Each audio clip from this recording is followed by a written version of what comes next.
All right, let's just jump right into it. We're going to talk about 5 money habits, 5 things that might be secretly holding you back from the life you actually want to live. And here's the kicker.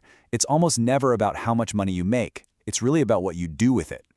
Okay, does this sound familiar? You get paid, you're feeling good, and then boom, bills hit.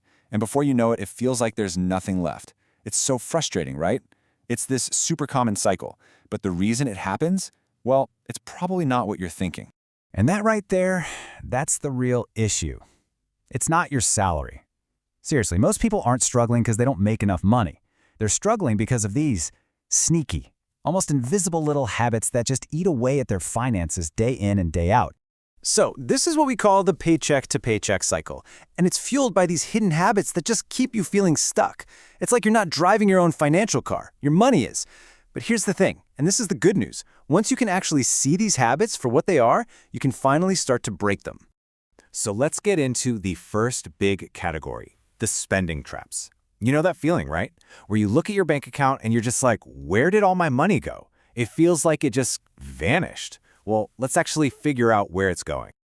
All right, one of the biggest culprits here is living above your means. And the tricky thing is, it doesn't happen all at once.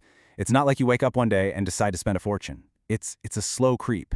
You know, you get a little raise, so you think, hey, I can afford a slightly nicer apartment. Then a bonus hits, and that new car payment suddenly looks totally doable. Each little upgrade feels fine on its own, but before you know it, they've all added up and your lifestyle costs more than you're actually bringing in. And then there's the other side of the coin, what I call the invisible drain. This is the real sneaky stuff. We're talking about those forgotten subscriptions. You know, for apps you don't even use anymore. All the DoorDash and Uber Eats orders, that daily trip to the coffee shop. Oh, and of course, the late night I just need one thing impulse buys on Amazon. Each one seems like no big deal, right? But trust me, they can add up to hundreds of dollars a month. It's like having a slow, steady leak in your financial boat. Okay, so how do you fix this? The solution is actually really simple, but it's super powerful. You have to fight mindless spending with intentional spending. It really comes down to 2 things.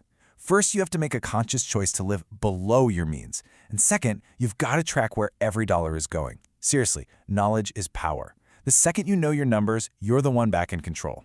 Now, this whole spending issue often leads straight into the next major problem area, the debt traps. Because when you're spending more than you make, where's the extra money come from? Yep, it usually comes from borrowing, and that can become a really dangerous cycle. It's so easy to fall into this trap, right? We start treating our credit cards like they're just extra income, a little safety net. But here's the thing, the plastic card isn't the enemy. The real monster is the high-interest debt that just blows up when you can't pay that balance off at the end of the month. That interest, that's the quicksand that keeps you stuck. And check this out, this is exactly how the cycle works. So step 1, something unexpected happens. Your car breaks down or you get a surprise medical bill. Because you don't have savings put away for this, what do? Step 2, you have to put it on a credit card. And then step 3, the high interest starts piling up. Suddenly, you're not just paying for the car repair anymore, you're paying for the repair plus a ton of interest, which makes it pretty much impossible to save up for the next emergency. It's just this awful, vicious loop. But you can absolutely break this cycle. And the first step isn't some huge, impossible task like paying off all your debt overnight. Nope.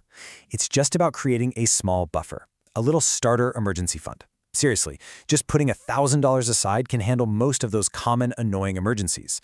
It's what stops you from having to reach for the credit card in the first place.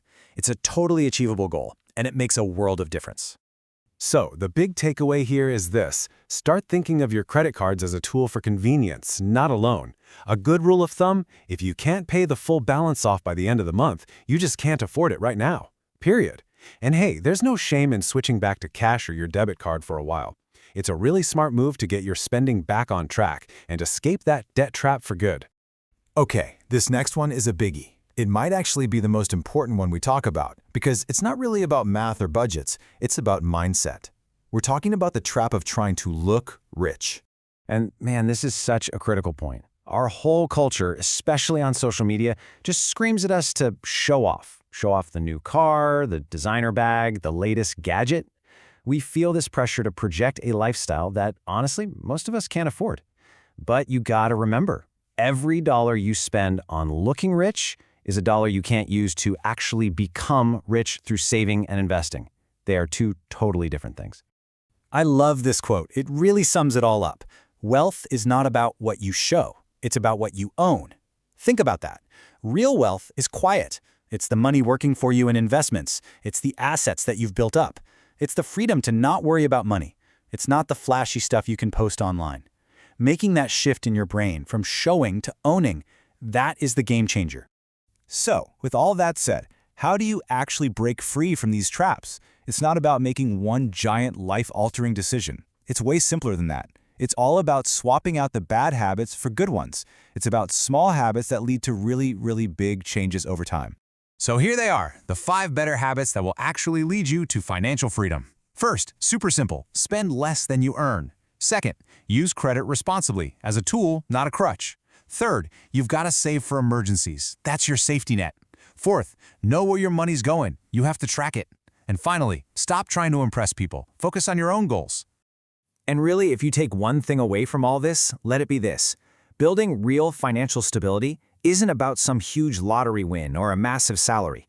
It's just about these small, consistent actions.